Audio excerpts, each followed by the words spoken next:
नमस्कार, दृष्टि आईएएस के टुडेज जी के प्रोग्राम में आपका स्वागत है। सबसे पहले पिछले सेशन का रिकैप देख लेते हैं। पहला प्रश्न था, उत्तरी हिमालय में दुनिया के पहले एकल मोटरसाइकिल अभियान के संदर्भ में निम्नलिखित कथनों पर विचार कीजिए। निम्नलिखित में से कौन सा कथन सत्य है? इसका सही जवाब था 11 जून 2021 को नई दिल्ली से शुरू हुए इस मोटरसाइकिल अभियान में कंचन उगुसंडी ने उत्तरी हिमालय पर्वतमाला के 18 अत्यंत कठिन पर्वतीय दर्रों को कवर किया। अगला प्रश्न था, जीआई यानी भौगोलिक संकेतक टैग से प्रमाणित भालिया गेहूं के संदर्भ में निम्नलिखित कथनों पर विचार कीजिए। पहला, जीआई यानी भौगोलिक संकेतक टैग से प्रमाणित भालिया किस्म के गेहूं को केन्या और श्रीलंका को निर्यात किया गया है। दूसरा, इस गेहूं में प्रोटीन की मात्रा अधिक होती है और इसका स्वाद भी मीठा है। तीसरा, भालिया किस्म का गेहूं राजस्थान के भाल क्षेत्र में उगाया जाता है। उपर्युक्त में से कौन सा या से कथन सत्य है या फिर है? इसका सही जवाब था केवल 1 और 2। अगला प्रश्न था, अमीनपुर झील के मध्य से निजी सड़क का निर्माण करके इसे 2 भागों में विभाजित किया जा रहा है। यह झील कहाँ स्थित है? इसका सही जवाब था हैदराबाद। अगला प्रश्न था, प्रस्तावित लेमरू एलिफेंट रिजर्व क्षेत्रफल के परिसीमन को लेकर चर्चा में है। यह एलिफेंट रिजर्व किस राज्य में प्रस्तावित है? इसका सही जवाब था छत्तीसगढ़। अगला प्रश्न था, अपशिष्ट की बढ़ती मात्रा के कारण महानंदा नदी का अस्तित्व खतरे में है। इस नदी का उद्गम किस राज्य से होता है? इसका सही जवाब था पश्चिम बंगाल।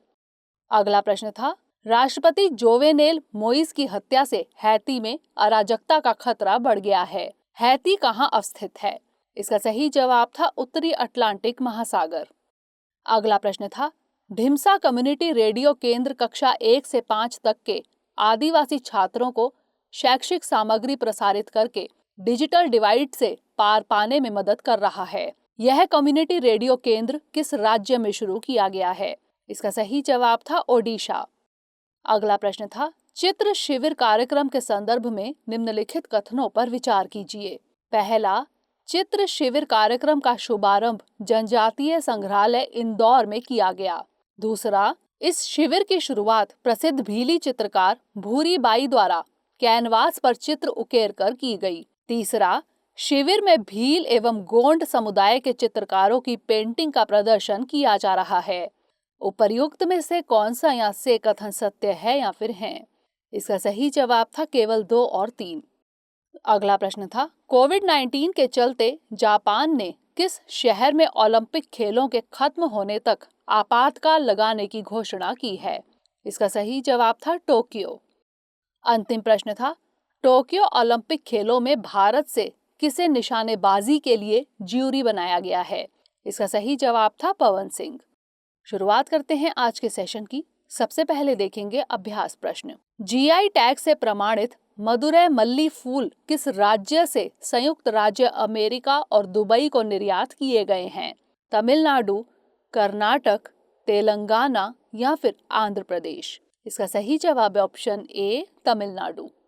जीआई टैग से प्रमाणित मदुरै मल्ली फूल तमिलनाडु से संयुक्त राज्य अमेरिका और दुबई को निर्यात किए गए हैं। मदुरै मल्ली फूलों के साथ अन्य पारंपरिक फूल जैसे बटन रोज, लिली, चमंथी और मैरीगोल्ड निर्यात किए गए हैं। ये फूल तमिलनाडु के नीलाकोट्टई, डिंडीगुल और सत्यमंगलम से मंगवाए गए थे। तो इस तरह इस प्रश्न का सही जवाब है ऑप्शन ए, तमिलनाडु। हमारे वीडियो अंग्रेजी में देखने के लिए फॉलो करें हमारा ही दूसरा यूट्यूब चैनल दृष्टि आईएएस इंग्लिश। आज के सेशन का पहला प्रश्न है, नासा के कैसिनी अंतरिक्ष यान ने शनि ग्रह के उपग्रहों से महत्वपूर्ण जानकारियां प्राप्त की हैं। इसके संदर्भ में निम्नलिखित कथनों पर विचार कीजिए। पहला, कैसिनी अंतरिक्ष यान ने शनि ग्रह के उपग्रह टाइटन के वायुमंडल में मीथेन गैस की उपस्थिति का पता लगाया है। दूसरा, अंतरिक्ष यान ने शनि ग्रह के दूसरे उपग्रह एनसीलैडस पर तरल झीलों का पता लगाया है। तीसरा, शनि के उपग्रहों की संख्या 85 है। उपर्युक्त में से कौन सा या से कथन सत्य है या फिर है? केवल 1, केवल 1 और 2, केवल 2 और 3 या फिर 1, 2 और 3? इसका सही जवाब है ऑप्शन ए, केवल 1। नासा के कैसिनी अंतरिक्ष यान ने शनि ग्रह के उपग्रह टाइटन के वायुमंडल में मीथेन गैस की उपस्थिति का पता लगाया है। इस खोज से शनि के उपग्रह टाइटन पर जीवन की संभावना को बल मिल सकता है। कैसिनी अंतरिक्ष यान ने शनि ग्रह के दूसरे उपग्रह एनसीलैडस पर तरल महासागर का पता लगाया है। शनि के उपग्रहों की संख्या 82 है। यह सूर्य के 6वें क्रमांक का ग्रह है और सौर मंडल का दूसरा सबसे बड़ा ग्रह है। शनि ग्रह में 7 वलय यानी रिंग्स हैं और उनके बीच कई गैप और विभाजन हैं। तो इस तरह इस प्रश्न का सही जवाब है ऑप्शन ए, केवल 1। अगला प्रश्न है, किस देश ने इस माह के अंत तक अंतर्राष्ट्रीय अंतरिक्ष स्टेशन मॉड्यूल लॉन्च करने की घोषणा की है? रूस, संयुक्त राज्य अमेरिका, जापान या फिर चीन? इसका सही जवाब है ऑप्शन ए, रूस। रूस ने इस माह के अंत तक अंतर्राष्ट्रीय अंतरिक्ष स्टेशन मॉड्यूल लॉन्च करने की घोषणा की है। इस मॉड्यूल को बैकोनूर, कजाकिस्तान स्थित रूसी लॉन्च सेंटर से 21 जुलाई को लॉन्च किया जाना है। यह बहुउद्देशीय प्रयोगशाला मॉड्यूल है। इसे शुरू में 2007 में लॉन्च किया जाना था। 2013 में इसकी ईंधन प्रणाली में संदूषण की समस्या आ गई थी, जिसके कारण इसकी लॉन्चिंग में काफी देरी हुई। तो इस तरह इस प्रश्न का सही जवाब है ऑप्शन ए, रूस। अगला प्रश्न है, केरल में जीका वायरस के संक्रमण की पुष्टि हुई है। यह संक्रमण किसके कारण फैलता है? मच्छर, चमगादड़, पेंगोलिन या फिर कबूतर? इसका सही जवाब है ऑप्शन ए, मच्छर। हाल ही में केरल में जीका वायरस के संक्रमण की पुष्टि हुई है। गर्भवती महिला के रक्त नमूनों से जीका वायरस के संक्रमण का पता चला है। यह संक्रमण मच्छर से होने वाला संक्रमण है। यह संक्रमण मच्छर की एडीज इजिप्टी और एडीज एल्बोपिक्टस प्रजातियों के काटने से फैलता है। तो इस तरह इस प्रश्न का सही जवाब है ऑप्शन ए, मच्छर। अगला प्रश्न है, केंद्रीय मंत्रिमंडल ने नारियल विकास बोर्ड के अध्यक्ष के पद को गैर कार्यकारी बनाने के लिए कृषि सहकारिता और किसान कल्याण विभाग के प्रस्ताव को मंजूरी दी है। नारियल विकास बोर्ड का मुख्यालय कहाँ स्थित है?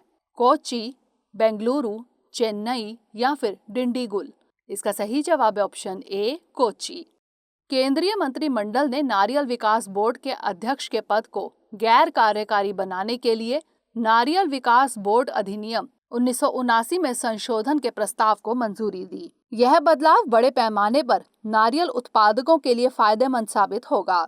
इस प्रस्ताव की पहल कृषि, सहकारिता और किसान कल्याण विभाग ने की थी। नारियल विकास बोर्ड का मुख्यालय केरल राज्य के कोच्चि में स्थित है। नारियल विकास बोर्ड कृषि और किसान कल्याण मंत्रालय, भारत सरकार के तहत स्थापित एक सांविधिक निकाय है। इसका उद्देश्य देश में नारियल की खेती और उद्योग के एकीकृत विकास के लिए कार्य करना है। तो इस तरह इस प्रश्न का सही जवाब है ऑप्शन ए, कोच्चि।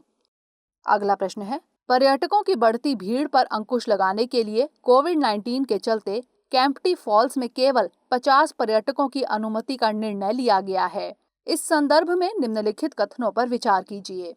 पहला, केम्प्टी फॉल्स मसूरी में स्थित है। दूसरा, यह ऊंची पर्वत श्रृंखलाओं से घिरा हुआ है। तीसरा, मसूरी हिमाचल प्रदेश में स्थित है। उपर्युक्त में से कौन सा या से कथन सत्य है या फिर है? केवल एक, केवल 1 और 2, केवल 2 और 3 या फिर 1, 2 और 3? इसका सही जवाब है ऑप्शन बी, केवल 1 और 2। केम्प्टी फॉल्स मसूरी में स्थित है। यह ऊंची पर्वत श्रृंखलाओं से घिरा हुआ है।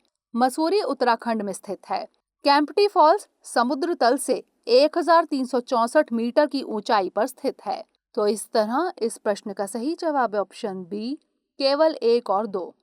अगला प्रश्न है, मुंबई के जवाहरलाल नेहरू पोर्ट के विकल्प के रूप में नए बंदरगाह को विकसित करने की योजना बनाई जा रही है।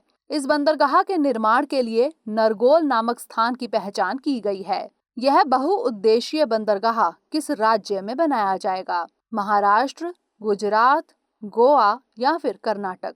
इसका सही जवाब है ऑप्शन बी, गुजरात। नरगोल बहुउद्देशीय बंदरगाह गुजरात में बनाया जाएगा। इसे मुंबई स्थित जवाहरलाल नेहरू पोर्ट के विकल्प के रूप में विकसित करने की गुजरात सरकार की योजना है। 1997 से गुजरात सरकार इस योजना को वलसाड में विकसित करने पर कार्य कर रही थी। योजना के तहत बंदरगाह के निर्माण के लिए नरगोल नामक स्थान की पहचान की गई है। नरगोल मुंबई से 140 किलोमीटर उत्तर में और सूरत से 120 किलोमीटर दक्षिण में स्थित है। तो इस तरह इस प्रश्न का सही जवाब है ऑप्शन बी, गुजरात। अगला प्रश्न है, बहुप्रतीक्षित राष्ट्रीय डॉल्फिन अनुसंधान केंद्र कहाँ स्थापित किया जा रहा है? कानपुर, प्रयागराज, पटना या फिर वाराणसी? इसका सही जवाब है ऑप्शन सी, पटना। बहुप्रतीक्षित राष्ट्रीय डॉल्फिन अनुसंधान केंद्र पटना में स्थापित किया जा रहा है। यह अनुसंधान केंद्र रिवर डॉल्फिन के संरक्षण को बढ़ावा देगा और इस पर गहन शोध का अवसर प्रदान करेगा।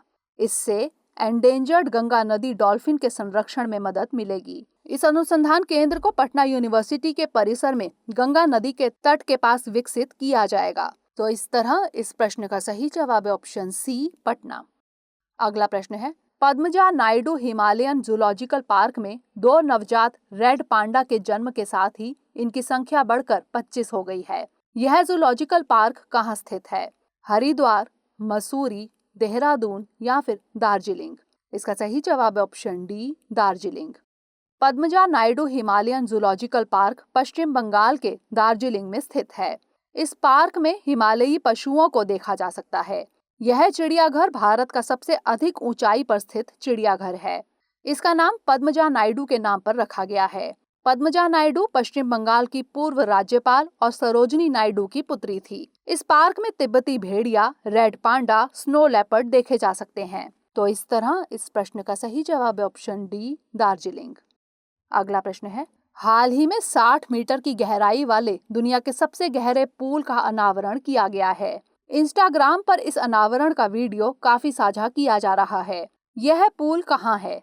न्यूयॉर्क, चेन्नई, मुंबई या फिर दुबई? इसका सही जवाब है ऑप्शन डी, दुबई। हाल ही में 60 मीटर की गहराई वाले दुनिया के सबसे गहरे पूल का अनावरण किया गया। यह पूल दुबई में स्थित दुनिया का सबसे गहरा डाइव पूल है। इसमें मनोरंजन की सुविधाओं के साथ इंडोर स्कूबा डाइविंग की प्रशिक्षण सुविधा है। तो इस तरह इस प्रश्न का सही जवाब है ऑप्शन डी, दुबई। अंतिम प्रश्न है, आषाढ़ माह में मनाए जाने वाले 11 जुलाई से शुरू हो रहे बोनालू पर्व की तैयारियां की जा रही हैं। यह पर्व किस राज्य में मनाया जाता है? तमिलनाडु, केरल, तेलंगाना या फिर ओडिशा? इसका सही जवाब है ऑप्शन सी, तेलंगाना। बोनालू पर्व तेलंगाना में मनाया जाता है। यह धार्मिक पर्व आषाढ़ के माह में मनाया जाता है। इसे मुख्य रूप से हैदराबाद और सिकंदराबाद तथा तेलंगाना के अन्य हिस्सों में मनाया जाता है। तो इस तरह इस प्रश्न का सही जवाब है ऑप्शन सी, तेलंगाना। अब नोट कर लेते हैं आज का अभ्यास प्रश्न। आर्कटिक वर्ल्ड आर्काइव यानी AWA नॉर्वे में किस भारतीय पेंटिंग को डिजिटल रूप से भावी पीढ़ी के लिए संरक्षित किया गया है? कर्नाटक की 6वीं शताब्दी की बादामी गुफाओं और अजंता की गुफाओं की पेंटिंग, बाघ पेंटिंग, वर्ली पेंटिंग या फिर काली घाट पेंटिंग? इसका उत्तर हमें कमेंट सेक्शन में जरूर भेजिएगा।